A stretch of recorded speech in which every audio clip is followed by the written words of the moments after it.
Xenosystems Fragments. The Ruin Reservoir. Nickland. Narrated by Skeptical Waves. In the Washington Post, Charles Krauthammer notes, "It doesn't take a genius to see what happens when the entitlement state outgrows the economy upon which it rests. The time of Greece, Cyprus, Portugal, Spain, the rest of insolvent social democratic Europe, and now Detroit, is the time for conservatives to raise the banner of Stein's Law and yell, 'Stop!' You can kick the can down the road, but at some point it disappears over a cliff. Yes, but despite its perfect common sense, the monotony of this message is becoming utterly unbearable. The end isn't arriving tomorrow. This dreary horror show could last for decades. How many roughly identical, absolutely obvious, sensible op-ed columns is it possible to endure? I'm already way into overtime. A reasonable conclusion from the reality of degenerative ratchets is that nothing less than a comprehensive crash makes them stop. Some of the healthier right delight over the Detroit implosion is tied to the expectation that bad examples could be educational, but the evidence for that is slender, especially under conditions of sovereign propaganda saturation. The cathedral. Who are you going to trust, the academic media complex or your lying eyes?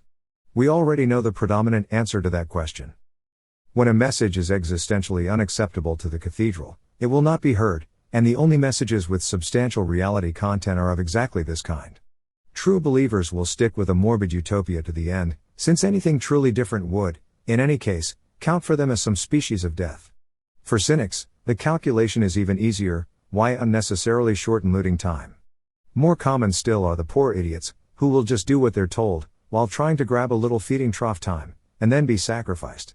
It should already be clear that nobody cares about them, and they're too defective to care competently for themselves. That's neither justice nor injustice, but simple reality.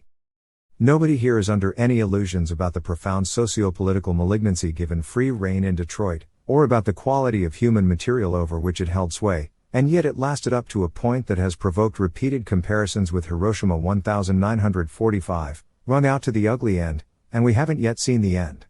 If we ever doubted that there's a lot of ruin in a nation, we no longer can. For a city uniquely proficient at suicide, the process lasts half a century, including final, grinding decades, when nothing beyond a zombie parody of what once was still remains. If a uniquely benighted social trash pile can last this long, how far can the world's most powerful nation spin out its decline? There's enough time, to be sure, for an Amazon jungle worth of Herbert Stein-inspired op-eds. Can kicking eventually runs out of road, of course, and it's only when this truism has become an intolerable, deadening drone that neo-reaction begins. Anybody who still needs to hear that message is simply lost. Remedial education cannot be the neo-reactionary task. There are libertarian-oriented conservatives for that, and they will fail. If the Dark Enlightenment cannot end with Stein's conclusion, but is rather initiated by it, born from the presupposition that this cannot go on forever, how is its guiding topic to be understood? What will it discuss? With what will it occupy itself, amid the deepening ruin, for decades? As its name indicates, Dark Enlightenment is a creature of late twilight, preparing for a gruesomely protracted night. One object that merits growing fascination is certainly this: the Ruin Reservoir is deep. As a fact, this is easily, and for neo-reaction necessarily, acknowledged, but the exploration of its mysteries has still scarcely begun.